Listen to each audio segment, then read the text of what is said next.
I was thinking about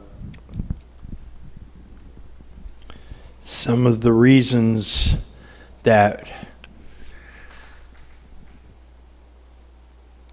we don't go to God the way we should, the way we don't trust Him with ourselves the way we should. Of course, the first and obvious one is the one that made Adam and Eve run, the weight and the shame and the guilt that we feel when we get an honest and good look at who we are without Jesus and what we've done.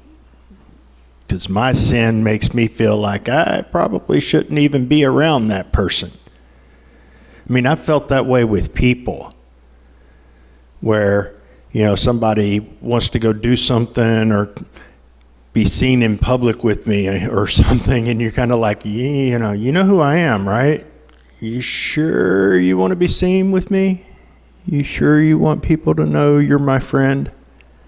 Because you're going to be guilty by association with me.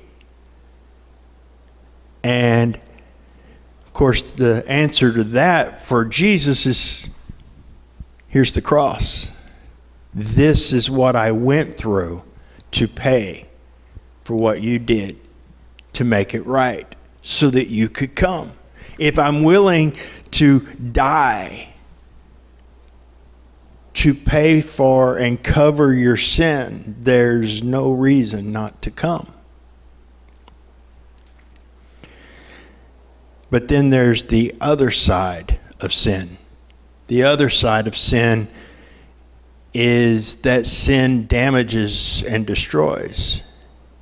And all of us have been broken by the sins of others as much, or maybe almost as much, or maybe more than our own sins have brought destruction into our lives. It all depends, it varies, but we all have destruction that's come in our lives because somebody else messed up.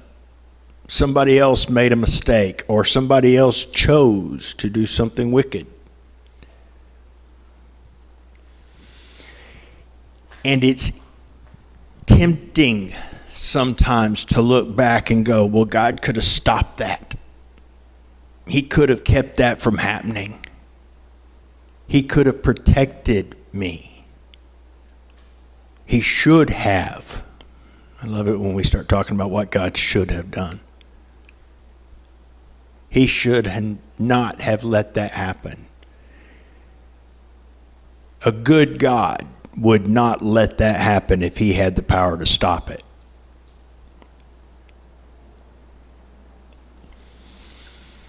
But when something is broken and damaged by me, and I pay for that to make it right, part of that payment is restoration.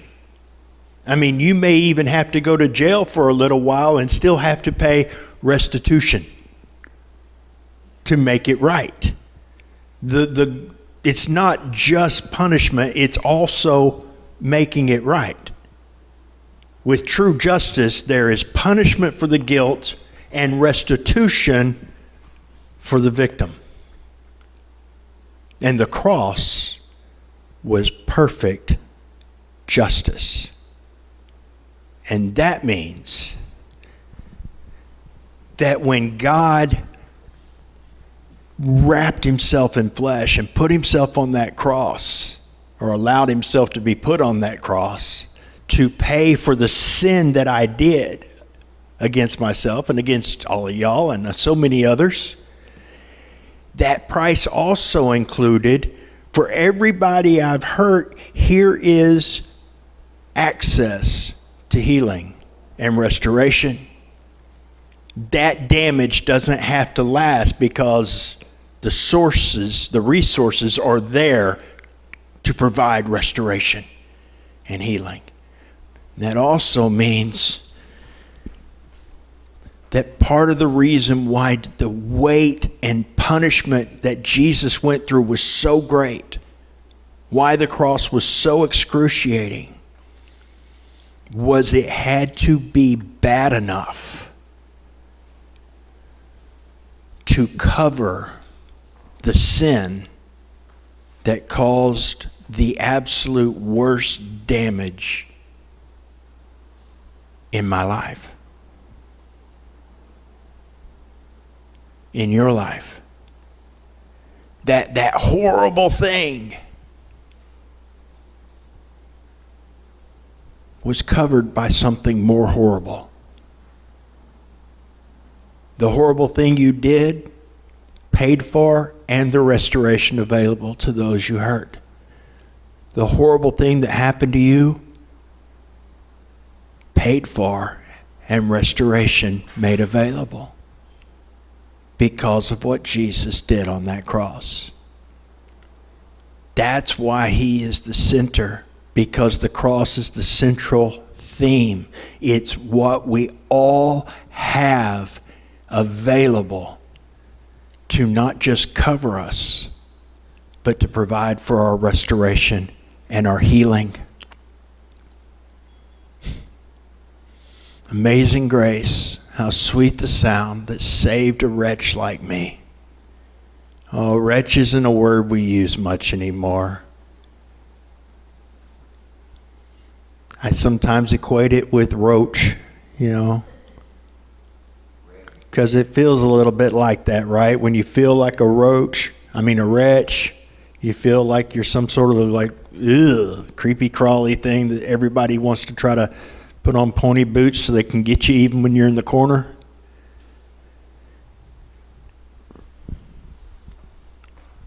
But it's a miserable, unfortunate, unhappy person. That's what it means.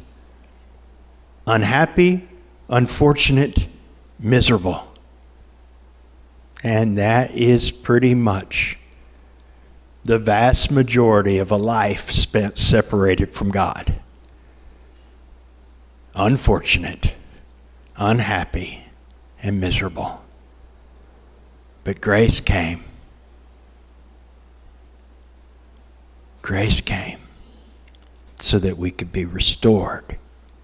Not just so that we could have our sins covered, but so that we could have fullness of healing, peace, joy, and hope as the love of God poured out on us when the blood of Christ poured out onto the ground.